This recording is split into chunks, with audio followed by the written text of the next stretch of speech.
ವಿಷಯ ಅರ್ಥಶಾಸ್ತ್ರ. ಆಯ್. ಸರಿಯಾದ ಉತ್ತರವನ್ನು ಆರಿಸಿ ಬರೆಯಿರಿ. ಪ್ರತಿಯೊಂದಕ್ಕೂ 1 ಅಂಕ ಮಾತ್ರ. ಈ ಕೆಳಗಿನ ಯಾವುದು ಸೂಕ್ಷ್ಮ ಅರ್ಥಶಾಸ್ತ್ರದ ಉದಾಹರಣೆಯಾಗಿದೆ? ಎ ಆಪ್ಷನ್ ರಾಷ್ಟ್ರೀಯ ಆದಾಯ, ಬಿ ಆಪ್ಷನ್ ಅನುಭೋಗಿ ವರ್ತನೆ, ಸಿ ಆಪ್ಷನ್ ನಿರುದ್ಯೋಗ, ಡಿ ಆಪ್ಷನ್ ವಿದೇಶಿ ವ್ಯಾಪಾರ. ಕರೆಕ್ಟ್ ಆನ್ಸರ್ ಬಿ ಆಗಿದೆ. 2ನೇ question.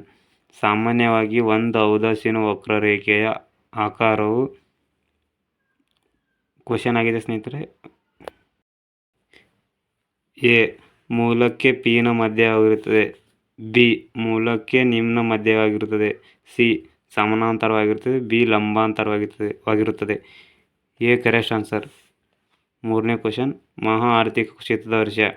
A 1920, B 1989, C 1929, D 2018. Correct answer C ಆಗಿರುತ್ತದೆ. NNA = GNP ಮೈನಸ್ ಎ ಕಡಿತ, ಬಿ ಸವಕಳಿ, ಸಿ ಹೂಡಿಕೆ, ಡಿ ಆದಾಯ. 5ನೇ ಕ್ವಶನ್. ಈ ಕೆಳಗಿನಗಳಲ್ಲಿ ಯಾವುದು ಕಾಗದದ ತೆರಿಗೆಯ ಉದಾಹರಣೆಯಾಗಿದೆ? ಎ ಆದಾಯ ತೆರಿಗೆ, ಬಿ ಅಬಕಾರಿ ತೆರಿಗೆ, ಸಿ ಸಂಪತ್ತಿನ ತೆರಿಗೆ, ಡಿ ಆಮದು ರಫ್ತು ಸುಂಕ. ಬಿ ಅಬಕಾರಿ ತೆರಿಗೆಯಾಗಿದೆ. ಸೆಕೆಂಡ್. ಆವರಣದಲ್ಲಿರುವ ಸರಿಯಾದ ಉತ್ತರವನ್ನು ಆರಿಸಿ ಖಾಲಿ ಬಿಟ್ಟ ಸ್ಥಳಗಳನ್ನು ಭರ್ತಿ ಮಾಡಿ. ಪ್ರಶ್ನೆ ಒಂದಕ್ಕೂ 1 ಅಂಕ ಮಾತ್ರ. 6ನೇ ಕ್ವಶನ್. ಬಯಕೆಗಳನ್ನು ತೃಪ್ತಿಪಡಿಸುವ ಸರಕು ಸಾಮರ್ಥ್ಯ ದೃಷ್ಟಿಕೋನ ಆಗಿರುತ್ತದೆ. 7ನೇ ಕ್ವಶನ್. ದೀರ್ಘಾವಧಿಯಲ್ಲಿ ಎಲ್ಲ ಆದಾಯಗಳು ಬದಲಾಗುತ್ತವೆ. 8ನೇ ಕ್ವಶನ್. ಬೆಲೆ ಪಡೆಯುವ ವರ್ತನೆಯು ಕುಟುಂಬಗಳು ಮಾರುಕಟ್ಟೆಯ ಒಂದು ವಿಭಿನ್ನ ಗುಣಲಕ್ಷಣವಾಗಿದೆ. 9ನೇ ಕ್ವಶನ್. ಭಾರತದಲ್ಲಿ ನಾಣ್ಯಗಳನ್ನು ಭಾರತ ಸರ್ಕಾರ ಚಲಾವಣೆಗೆ ತರುತ್ತದೆ. 10ನೇ ಕ್ವಶನ್. ಗುಣಕ ಗಾತ್ರವು MPC ನ ಮೌಲ್ಯವನ್ನು ಅವಲಂಬಿಸುತ್ತದೆ. ರೋಮನ್ ಅಂಕಿ 3 ಹೊಂದಿಸಿ ಬರೆಯಿರಿ. ಪ್ರತಿಯೊಂದಕ್ಕೂ 1 ಅಂಕ ಮಾತ್ರ. 11ನೇ ಕ್ವಶನ್. ಎ ಸರಿಸಮಾನ ಬೇಡಿಕೆ ಸ್ಥಿತಿಸ್ಥಾಪಕತ್ವ, ಬಿ ಶ್ರಮ, ಸಿ SMC, ಡಿ M3 ಮತ್ತು M4. ಈ ತೇಲುವ ವಿನಿಮಯ ದರ.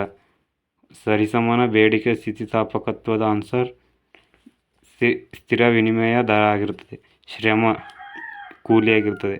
SMC ಬದಲಾಗುವ ವಿನಿಮಯ ದರ ಆಗಿರುತ್ತದೆ.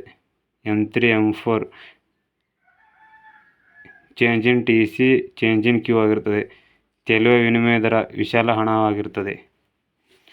ರೋಮನ್ ಅಂಕಿ 4 ಕೆಳಗಿನ ಪ್ರಶ್ನೆಗಳಿಗೆ ಒಂದು ಪದ ಅಥವಾ ಒಂದು ವಾಕ್ಯದಲ್ಲಿ ಉತ್ತರಿಸಿ. ಪ್ರತಿಯೊಂದಕ್ಕೂ 1 ಅಂಕ ಮಾತ್ರ. ಸೂಕ್ಷ್ಮ ಅರ್ಥಶಾಸ್ತ್ರ ಅರ್ಥ ಬರೆಯಿರಿ. ಸೂಕ್ಷ್ಮ ಅರ್ಥಶಾಸ್ತ್ರ ಸಣ್ಣ ಸಣ್ಣ ಘಟಕಗಳ ಬಗ್ಗೆ ಅಧ್ಯಯನ ಮಾಡುತ್ತದೆ. 13ನೇ ಕ್ವಶನ್. MRS ಅನ್ನು ವಿಸ್ತರಿಸಿ. ಸೀಮಾಂತ ಪ್ರತಿನಿಧಿತ ದರ. 14ನೇ ಕ್ವಶನ್. ಒಟ್ಟು ಸ್ಥಿರ ವೆಚ್ಚ ಎಂದರೇನು? ಎಲ್ಲ ಉತ್ಪಾದನಾಂಗಗಳ ಮೇಲೆ ವೆಚ್ಚ ಮಾಡಬಹುದಾದ ಆದಾಯವನ್ನು ಒಟ್ಟು ಸ್ಥಿರ ವೆಚ್ಚ ಎನ್ನುವರು. ಯಾವ ಕಾಯ್ದೆಯ ಮೂಲಕ ಕಾರ್ಮಿಕರ ವೇತನದ ನಿರ್ದಿಷ್ಟ ಮಟ್ಟಕ್ಕಿಂತ ಕಡಿಮೆಯಾಗುವುದಿಲ್ಲ? 318ರ ಕಾಯ್ದೆಯ ಮೂಲಕ. ವಸ್ತು ವಿನಿಮಯ ಪದ್ಧತಿ ಎಂದರೇನು? ಹಣವಿಲ್ಲದೆ ವಸ್ತುಗಳನ್ನು ವಿನಿಮಯ ಮಾಡಿಕೊಳ್ಳುವ ಪದ್ಧತಿಯನ್ನು ವಸ್ತು ವಿನಿಮಯ ಪದ್ಧತಿ ಎನ್ನುವರು. ರೋಮನ್ ಅಂಕಿ 5 ವಾಸ್ತವಿಕ ಮತ್ತು ಮಾದರಿ ಅರ್ಥಶಾಸ್ತ್ರದ ನಡುವಿನ ವ್ಯತ್ಯಾಸ. ವಾಸ್ತವಿಕವಾಗಿ ಅಧ್ಯಯನ ಮಾಡುವುದು ವಾಸ್ತವಿಕ ಅರ್ಥಶಾಸ್ತ್ರ. ಮಾದರಿಯನ್ನು ಇಟ್ಟುಕೊಂಡು ಅರ್ಥವ್ಯವಸ್ಥೆಯಲ್ಲಿ ಅಧ್ಯಯನ ಮಾಡುವುದು ಮಾದರಿ ಅರ್ಥಶಾಸ್ತ್ರ ಅಧ್ಯಯನವಾಗಿರುತ್ತದೆ. ಅನುಭೋಗಿಯ ವರ್ತನೆಯನ್ನು ವಿವರಿಸುವ 2 ವಿಧಾನಗಳು. ಸ್ಥಾನದರ್ಶಕ, ಸಂಖ್ಯಾಸೂಚಕ. ಬೇಡಿಕೆಯ ನಿಯಮ ತಿಳಿಸಿ. ಆದಾಯ ಹೆಚ್ಚಾದಾಗ ಬೇಡಿಕೆ ಹೆಚ್ಚಾಗುತ್ತದೆ.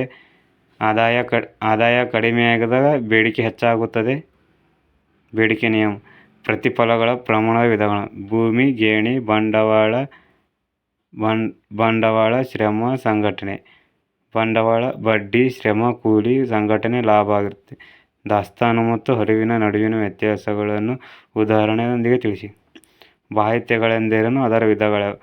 ಆಂತರಿಕ ಬಾಹ್ಯತೆ, ಧನಾತ್ಮಕ ಬಾಹ್ಯತೆ.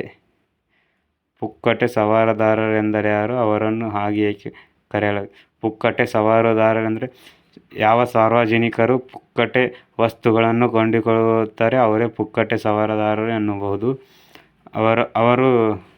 ಅವರು ಪುಕ್ಕಟೆಯಾಗಿ ಕೊಂಡುಕೊಳ್ಳುವುದರಿಂದ ಅವರನ್ನು ಹಾಗೆ ಕರೆಯುತ್ತಾರೆ.